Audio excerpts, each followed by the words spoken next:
एक कन्हैया नाम का एक व्यक्ति था गोवर्धन में। कन्हैया नाम का व्यक्ति था, रोज झाड़ू लगाता था। जन्म से उच्च कुल में नहीं जन्मा था, इसलिए उसको कई लोग मंदिर में नहीं जाने देते थे। ठाकुर जी बंधुओं कभी जात पात नहीं देखते, ठाकुर जी के लिए सब समान है।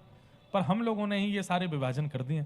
ठाकुर जी ने विभाजन व्यवस्थाओं का किया, व्यवस्थाओं का किया, लेकिन मेरा अधिकार किसी को नहीं है, ऐसी व्यवस्था ठाकुर जी ने नहीं बनाई। ऐसी व्यवस्था अगर ठाकुर जी ने बनाई होती तो सबरी के यहां ठाकुर जी कभी नहीं जाते, कोल भीलों के यहां ठाकुर जी भोजन बनवा करके नहीं पाते, स्वयं क्षत्रिय कुल में जन्म लेकर के नहीं आते। ठाकुर जी जात पात पूछे नहीं को, हरि को भजे सो हरि को हो। तो कन्हैया नाम का एक व्यक्ति था, झाड़ू लगाता था गिरिराज जी की तलेटी में, मंदिर नहीं जा पाता था, उसको जाने की अनुमति नहीं देते थे। श्रीनाथ जी विराजमान थे तब गोवर्धन में, रोज मंदिर की ओर देखता और ध्वजा जी देख करके बहुत रोता। हे नाथ, मैं अधिकारी नहीं हूं ना आपके दर्शन का, मैं आपके पास नहीं आ सकता। मुझे ऐसे कुल में क्यों भेजा आपने, मैं ऐसे घर में क्यों जन्मा जहां मुझे आपके दर्शन का अधिकार नहीं है। रोज रोता है। दोपहर में आज भी हमारे वृंदावन में 12:30-1 बजे मंदिर बंद हो जाते हैं और फिर 4:30-5 बजे के आसपास खुलते हैं। ये बीच में ठाकुर जी गैया चराने जाते हैं, ऐसी भावना है। तो उसी समय सब दर्शनार्थी अपने अपने घर को चले जाते, मंदिर के सेवाधिकारी प्रसाद पाके सोने चले जाते, और उसी समय वो गिरिराज जी की तलेटी में दोपहर के समय चिलचिलाती धूप में झाड़ू लगाने के लिए आता और ध्वजा जी देख करके रोता रहता, मुझे अधिकार क्यों नहीं है आने का। अब उसने तो क्या, ठाकुर जी ने मन बना लिया कि मुझे इससे मिलना है। कैसे मिलूं? तो एक भगवान के सखा थे कलिकाल में, अष्ट सखाओं में से एक सखा, उनका नाम था गोविंद दास। क्या नाम था? गोविंद दास। आज श्रीनाथ जी अपने मंदिर में खड़े थे, राजभोग आरती हो रही थी, तो इतने में ही गोविंद दास कोई पद गा रहे थे और पद गाते गाते उन्होंने ठाकुर जी की ओर देखा तो ठाकुर जी के मुखमंडल पर चिंता का अनुभव हुआ उनको। बहुत ध्यान से सुनिएगा, चिंता का अनुभव हुआ उनको, बहुत ध्यान से सुनिएगा। गोविंद दास बोले जय जय। अच्छा, बाकी सबको लगता था मूर्तिमंत ठाकुर जी खड़े, पर गोविंद दास को सचल ठाकुर जी दिखते थे। तो गोविंद दास बाहर से ही बोले जय जय, कहा बात है? ठाकुर जी बोले नहीं कुछ नहीं। नहीं नहीं, आज चिंतित लग रहे हो आप, कोई बात की चिंता है आपको? ना ये सब ठीक है, कोई ऐसी बात ना। बोले नहीं नहीं, बताओ ना जय जय, मैं पूरी करूंगा, जो आप कहोगे सेवा में करूंगा, आप काय बात को चिंतित हो? ठाकुर जी बोले दाल बाटी खावे को मन है रो मेरो। अरे तो यहां में चिंता की क्या बात है? अभी रसोईया जी से जाकर के मैं कह दूंगा, रसोई में बढ़िया दाल बाटी आपके काज बन जाएगी और भोग लग जाएगा। ठाकुर जी बोले ना रसोई की ना पानी। तो आज गोविंद दास तुम अपने खिरक में बनाओ, तुम अपने बगीचा में सुंदर कंडा में बाटी बनाओ, बढ़िया दाल बनाओ, और मैं वहां आकर के पेड़ की छैया के नीचे बैठ करके प्रेम से पाऊंगा, मेरा ऐसा मन है। गोविंद दास बोले जय जय, अगर गुसाई जी को पता चल गई तो? बोले यही मारे तो मैं कह रहा हूं चुप कहते कि गुसाई जी को नहीं बतानी है, मैं आऊंगा। तो गोविंद दास बोले ठीक है, तो फिर जय जय मैं जा रहा हूं, जल्दी तैयारी करूं, और आप 1.5-2 घंटा बाद आ जाइयो, तब तक सब तैयारी हो जाएगी। ठाकुर जी बोले हाँ, तब तक राजभोग आरती भी हो जाएगी, सब चले जाएंगे, मैं आ जाऊंगा। अच्छा, एक बात बीच में कह दूं, अगर किसी प्रेमी उपासक को व्रज वृंदावन में ठाकुर जी मिलेंगे तो उसका समय क्या है? रात्रि 10 बजे से लेकर के सुबह 3:30 बजे के बीच में, या फिर दोपहर में 1:30 बजे से लेकर 4:30 बजे के बीच में, जब सारे मंदिर बंद होते हैं, उस समय ठाकुर जी बाहर घूमते हैं, उस समय ठाकुर जी बाहर भ्रमण पर निकलते हैं। उस समय यदि कोई पुकार रहा हो, भावना से युक्त बैठा हो, और उस समय कोई अनेक दिनों से ठाकुर जी को अपनी प्रेम लक्षणा भक्ति से पुकार रहा हो, इसी समय ठाकुर जी मिलेंगे। मेरी बात को कई लोग खंडित कर सकते हैं, लेकिन मैंने जितने चरित्र पढ़े हैं, ठाकुर जी इसी बीच के समय में मिलते हैं, राजभोग उत्थापन आरती के बीच में और रात्रि शयन से मंगला के बीच में, इसी समय ठाकुर जी निकलते हैं। क्योंकि व्रज वृंदावन में जितने भी मंदिर हैं, वो सब मंदिर आपके लिए हैं, पर वृंदावन वालों के लिए वो नंद भवन है। ठाकुर जी यशोदा के लाला हैं, बिना मैया को सुबाह ठाकुर जी कहीं नहीं जाएंगे। रात में जब मैया सो जावे तब ठाकुर जी निकलें, या फिर दोपहर में जब ठाकुर जी गैया चराने निकलते हैं तब ठाकुर जी आते हैं। ये 2 समय हैं। तो ठाकुर जी ने गोविंद स्वामी से कही तुम दाल बाटी बनाओ, मैं आऊंगा। यहां राजभोग आरती हुई, आरती के बाद ठाकुर जी के कपाट बंद कर दिए गए, सब मंदिर के लोग अपने अपने घर को चले। यहां राजभोग आरती हुई, आरती के बाद ठाकुर जी के कपाट बंद कर दिए गए, सब मंदिर के लोग अपने अपने घर को चले गए, दर्शनार्थी चले गए। दोपहर का समय हो गया और वो कन्हैया झाड़ू लगाता हुआ आया। इतने में ही ठाकुर जी मंदिर से बाहर निकल के ऊपर गिरिराज जी पर डोल रहे हैं, और वो कन्हैया रोता रोता केवल झाड़ू लगाता रहता, मुझे कब मिलेंगे, मुझे कब प्राप्त होंगे, मुझे कब दर्शन होंगे, मैं अधिकारी क्यों नहीं हूं इस दर्शन का। सब लोग इधर देखो, ध्यान से सुनो, बहुत भावना वाली कथा। इतने में ही ठाकुर जी जोर जोर से चिल्लाने लगे ऊपर से। और क्या चिल्ला रहे हैं, अरे कांटो लग गो, अरे मेरे पाम में कांटो चलो गो, अरे भैया कोई आओ जल्दी ते आए करके या कांटे को निकाल दो, बहुत दर्द है रो है, बहुत पीड़ा है रो, अरे भैया मैं तो मर गो, अरे भैया मेरे तो लग गई। नीचे वो कन्हैया झाड़ू लगा रहा था, उसने आगे पीछे देखी आवाज कहां से आ रही है। तभी ठाकुर जी, दारी के आगे पीछे देख रहा, ऊपर देख, मेरे लगो कांटो। जैसे ही उसने दृष्टि ऊपर करके देखा, स्वर्ण का तिरछा मुकुट ठाकुर जी के धरा है, ऐसी सुंदर बढ़िया पीतांबरी पहनी है, श्याम वर्ण की कांति है, कमल जैसे नेत्र हैं। कालिदास जी की एक पंक्ति है, मुझे याद नहीं आ रही है, याद आ जाएगी तो मैं सुनाऊंगा।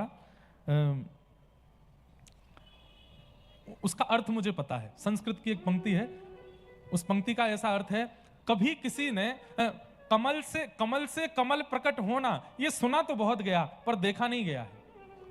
कमल में से कमल प्रकट हुआ ये सुना तो बहुत है पर देखा नहीं। तब कालिदास वृंदावन गए, और वृंदावन में जाकर के जब वृंदावन चंद्र का उन्होंने दर्शन किया तो इसके आगे की पंक्ति उन्होंने पूरी कर दी और बोले, मैंने आज कमल से कमल प्रकट होते हुए देखा। बोले कैसे? बोले श्री कृष्ण का मुख कमल और उस पर दो नेत्र कमल, कमल पर कमल प्रकट होते हुए देखा। ऐसे ठाकुर जी के नेत्र, बहुत सुंदर पंक्ति है।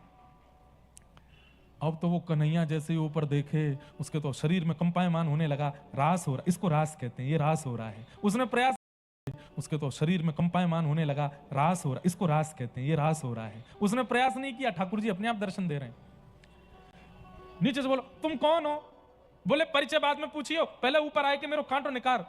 अरे मैं ऊपर ना चढ़ सकूं, मैं गिरिराज जी पर चढ़वे को मेरा अधिकार नहीं है। ठाकुर जी गुस्सा करके बोले, कोई देख ना रो तो को, कोई कछु नहीं कहेगो, तू ऊपर आ, जल्दी मेरे कांटो देख, रक्त न करवे वारो है। अरे कितनो निष्ठुर है, जिनके चरणन में कभी कोई पीड़ा नहीं है जाए, ऐसी योजना देवता भी बना में, तू उनके चरणन की पीड़ा कैसे सुन सके, जल्दी आ। नीचे से कन्हैया बोले, एक बार बता दो तुम हो कौन? बोले मैं वही हूं जो मंदिर में दर्शन दूं। बोले आप श्रीनाथ जी हो, आप ठाकुर जी हो, आप वृंदावन चंद्र हो, आप नंदनंदन हो? बोले हाँ। पहले तो नाचन लगो, दूर से बलैया लेने लगो, नेत्रन से अश्रु बहान लगो, मेरे ठाकुर जी आज मुझको दिख गए। ठाकुर जी बोले, ये सब बाद में करियो, पहले मेरे पास आ जा। कन्हैया ऊपर चढ़ गए, गिरा, पहली बार चढ़ा है जन्म लेने के बाद, आज पहली बार ऊपर चढ़ा। ऊपर जाकर जैसे जैसे ठाकुर जी के पास जावे, बैठ करके रोने लगे, कभी नाचने लगे, पागल सा होने लगा ठाकुर जी को देख करके। जैसे ही ऊपर पहुंचो, ठाकुर जी बोले, ले मेरो पाम पकड़। जिन चरणों को ठाकुर जी किसी को प्रदान नहीं करते, तुरंत उसकी गोद में धर दिया ठाकुर जी ने। ले अब यहां में से कांटो निकाल। जो विचार नहीं किया था उसने, वो तक ठाकुर जी ने दे दिया। अब वो कांटा निकाले, उसके तो हाथ पांव कांप रहे, कैसे कांटा निकलेगा? ठाकुर जी बोले, गहरो चलोगो कांटो, हाथन ना निकलेगो, मोहते निकलेगो, मोहते निकाल। अब ठाकुर जी का मुखमंडल, ठाकुर जी का चरण अपने मुख की ओर ले जाता है, और जिन चरणों की रज को जा रज को ब्रह्मादिक तरसे, जा रज को सोरज शीश चढ़ाऊं,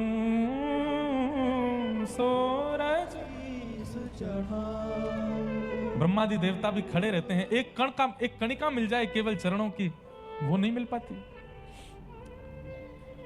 ठाकुर जी जब चलते हैं ना, तो जैसे ही चरण रखते हैं पृथ्वी पर और चरण उठाते हैं, तो पृथ्वी में भी होड़ लगी रहती है कि ये चरण रज जो मेरे ऊपर आए, इसको मैं अपने पास रख लूं। तो ठाकुर जी के चरण चिन्ह धूमिल होते चले रख लूं, तो ठाकुर जी के चरण चिन्ह धूमिल होते चले जाते हैं। क्यों? पृथ्वी ही अपने पास रख लेती है, पृथ्वी ही अपने अंदर समाहित कर लेती है उन चरण रजों को, किसी को नहीं मिलते। ढूंढते रह जाते हैं सब, ठाकुर जी के चरणारविंद नहीं मिलते। तब अपने दांतों से कांटा निकालने लगा, नेत्र सजल हो गए। अब कांटा तो बहाना था, ठाकुर हाँ निकर गो निकर गो निकर गो। कन्हैया आंखें लाल पड़ी हैं, उसके नेत्रों से अश्रु गिर रहे हैं, सिर पर हाथ फेर रहे हैं ठाकुर जी, अपने हृदय से लगा रहे हैं। बोले चल अब तुम को अपने अपने अपने कंधा पे बैठा ले। बोले मेरे ऊपर बैठेंगे नाथ, मैं ऊंचे कुल का नहीं हूं, मैं छू भी नहीं सकता आपको। बोले तू बात मत बनावे, चल बैठ जा नीचे। नीचे बैठा दियो, उसके दोनों कंधों पे अपने पैर लटका लिए, सिर पकड़ लियो। बोले चल। बोले कहां? गोविंदास के खिरक में लेके चल, दाल बाटी बनी है, दोनों खा के आवेंगे। चढ़ के ठाकुर जी जा रहे हैं, इसको कहते हैं रास। गोविंद दास वो कन्हैया बोला, ठाकुर जी ये गोविंद दास ना गुसाई जी के बड़े प्रिय हैं, और कहीं इन्होंने शिकायत कर दी कि मैं गिरिराज जी पर चढ़ा, मैंने आपको छुआ, तो मुझे गुसाई जी कहीं नगर से बाहर ना निकाल दें, आप मुझे इनके पास मत लेके चलो। ठाकुर जी बोले, चल तेरी एक बात मान लूंगा, तू एक काम कर, या पेड़ के पीछे छुप के बैठ जा, मैं दाल बाटी खा के आऊंगा, तेरे काजे लेके आऊंगा। सोचिए, इसको कहते हैं रास। ठाकुर जी गए, गोविंद दास की खिरक में पहुंचे। गोविंद दास, आहा मेरे नंद नंदन आए हैं, मेरे लाडले आए हैं, मेरे प्यारे ठाकुर जी आए हैं, बिराजो ठाकुर। बैठा दिए ठाकुर जी। अब बाटी आप लोगों के यहाँ तो गैस चूल्हा पे बनती होगी, हमारे यहाँ चूल्हे में बनती है। कंडे होते हैं ना गोबर के उपले, वो जब हल्के हल्के जल करके बिल्कुल थोड़े थोड़े रह जाते हैं तो उसमें सेके जाती है बाटी। अब बाटी सेक सेक करके सामने ठाकुर जी के पधरा में, अब एक बाटी पधराई, दूसरी जैसे ही सेकने लगते इतने में ठाकुर जी कहते, ए गोविंदा जल्दी कर, मैं तो भूखों मर गो। बोले, खा गए आप? बोले हाँ। ठाकुर जी नेक खामे और बाकी बच्ची भाई अपनी जेब में धर लें, वाके काजी लेके जानी है, कन्हैया खड़ो पीछे। जहां ठाकुर जी की प्रसादी में 10-12 बाटियां आती, आज ठाकुर जी 30 बाटी खा गए। दोनों की प्रसादी में 10-12 बाटियां आती, आज ठाकुर जी 30 बाटी खा गए। दोनों जेबन में भर गई। अब बाटी खा करके ठाकुर जी बोले, चलो भैया नेकात देर में मंदिर खुलवे को समय हो, मैं जाऊं वापस। हाँ हाँ ठाकुर जी, बढ़िया लगो, स्वाद आया? बोले हाँ बहुत बढ़िया। जैसे ही ठाकुर जी खड़े भये, सो पीताम्बरी ऐसे फैल गई उनकी, यहां से बाटी वाटी सब लद रही हैं। गोविंदास बोले, जे कहा है गोजान में है, बाटी धर के कहां ले जा रहे हो? ठाकुर जी बोले, नहीं नहीं मुझको रात में भूख लगेगी तो मैं सोची रात में। अरे तुमने तो एको नहीं खाई, सबरी गोजा में धल नहीं। तुरंत हाथ पकड़ लियो, सही सही बताओ कौन के काज लेके जा रहे हो? प्रिया जी ने मंगाई है, पर प्रिया जी तो आज छिक्के राजभोग कर चुकी हैं, वो तो पामेंगी नहीं, कौन के काज लेके जा रहे? तुम्हें मेरी सौगंध है, सही से बताओ। गोविंद दास से इतनी प्रीति करते हैं ठाकुर जी, ऐसी बात करते थे उनसे। कौन आया तुम्हारे संग में, कौन आया जल्दी बताओ। गोविंद दास बाहर जाके देखने लगे तो कन्हैया दूर से झांक रहा था, और झांकता हुआ कन्हैया गोविंद दास को दिख गया। अरे ये तो कन्हैया है, ये हमारे गिरिराज जी में झाड़ू लगावे इतकुआ। अरे कन्हैया सांची सांची बता कहा बात है? तो कन्हैया डर के मारे बोलो, मुंह को नगर से मत ने करवाइयो, मुंह को गिरिराज जी से बाहर मत फेंकवाइयो, और गुसाई जी से मत कह दियो, मैं सब सच बताऊंगा। बोलो कछु ना करूंगा, तू बता। बोले, जय जय ने मुंह को ऊपर गिरिराज जी पे बुलायो, अपने पाम में लगो कांटों में होते ने करवायो। माता जी बहन जी दे दो भैया इनको, पहले दे दो जो मांग रहे। अच्छा पर्स दे दो, जल्दी करो, जल्दी जल्दी, जितना जल्दी हो सके दे दो। मुंह को नगर से मत ने करवाइयो। गोविंद दास जी बोले, नहीं ने करवाऊंगा तो सांची बता। बोले, जय जय ने ऊपर बुलाई लियो, अपने पावन को कांटों ने करवायो, और रोवे से रोवे, मुंह पे बड़ी कृपा। अरे मेरे तो प्राण चले जाए अभी, मुंह को ऐसा दर्शन। बोले, तेने गिरिराज जी पे चढ़ गो तू? बोले हाँ। अरे वो सब छोड़, तेने गोवर्धन नाथ छू लिए? बोले, मोहते और छुए, कांटों ने कारवे के, इन नहीं कही मोते। गोविंदास बोले, हैं ये सबरे नियम, यहाँ पे हम नहा नहा के परेशान है गए, सवेरे जामेंगे तो नहा के जाएंगे, शाम को जाएंगे तो नहा के जाएंगे, अपरस में रहो, यहाँ मत छुओ वहां मत छुओ, इतने नियमन को ध्यान रखो, मुंह पर कपड़ा लगा के प्रसाद बनाओ, अपनी एक बूंद भी नहीं चली जाए वहां में, हमारे काज इतने नियम, और खुद के काज कोई नियम नहीं है, कन्हैया की गोद में बैठ के डोल रहे हो। ठाकुर जी बोले, तुम्हें जय जय नाऊं? बोले, जय जय हो तो खुद नियमन को पालन नहीं करोगे? चलो स्नान करो। ठाकुर जी बोले, अरे जाड़ो पड़ रहा है, मैं ना नहाऊंगा। तो ना नहानो तो पड़ेगा। बड़ी सुंदर लीला है, ये सब रास है बंधुओं, जहां ठाकुर जी इस कलिकाल में आज से 500 वर्ष पुरानी कथाएं हैं ये। गोविंदास बोले, स्नान तो करना पड़ेगा, नहीं तो मैं गुसाई जी से सब शिकायत करूंगा आपकी। और ठाकुर जी अपने अर्चक से डरते हैं, ये बात माननी पड़ेगी। जो ठाकुर जी की नित्य सेवा करता है, जिसके लिए ठाकुर जी घर में आए हैं, उससे ठाकुर जी को थोड़ा भय लगता है। उसके प्रति ठाकुर जी मातृ बुद्धि रखते हैं, या उसके प्रति ठाकुर जी सहचरी भाव रखते हैं, तो उसका अधिकार है ना, वो सुलाता है, वो जगाता है, वही खिलाता है, उसके प्रति ठाकुर जी गोसाई जी से मत कहियो। तो एक काम करो, स्नान मत करो, आचमन कर लो। चलो ठाकुर जी, हाँ आचमन कर लूंगा। हाथ में जल लेकर के ठाकुर जी कह रहे, अपवित्र पवित्रो वा सर्वावस्थांगतो विवाह यह स्मरेत पुंडरीकाक्षम। कौन है पुंडरीकाक्ष? स्वयं ही तो है, अपना ही स्मरण करके ठाकुर जी कर रहे हैं, मैं पवित्र है जाऊं, देख गोविंदा मैं पवित्र है गो। इतने में गोविंदास पीछे तो दौड़ के आए, ठाकुर जी को धक्का दियो, और श्री ठाकुर जी मुकुट सहित गिर गए गोविंद कुंड में, तैरन लगे। अब ये सब लीला चल रही थी, इतने में 4:30 बज गए, घंटे घड़ियाल बजने लगे, मंदिर में दर्शन का समय हुआ। ठाकुर जी बीच कुंड में ठिठर रहे हैं, अरे गोविंदा देखियो, तेने मेरे संग बहुत बुरा किया। अरे जय जय जल्दी आओ, मंदिर घंटा बज रहे हैं, ऊपर जानो है। ठाकुर जी दौड़ करके सीधे ऊपर पहुंचे। जैसे कपाट खुले तो श्रीनाथ जी के मुकुट से लेकर नीचे मोजे तक सब गीले हैं और पानी चुचा रहा है। मुकुट से लेकर नीचे मोजे तक सब गीले हैं और पानी चुचा रहा है। गोविंदास बोले, जय जय गुसाई जी बोले जय जय भीग कैसे गए आप? और पीछे वो गोविंदास खड़ा है, वो बताइए मत। ठाकुर जी बोले ये तुम्हारा गोविंदा, ये बहुत मोह लगा लियो तुमने, यहाँ ने मुंह को धक्का दियो गोविंद कुंड में। गुसाई जी बोले हे गोविंदा तूने धक्का दियो ठाकुर जी को?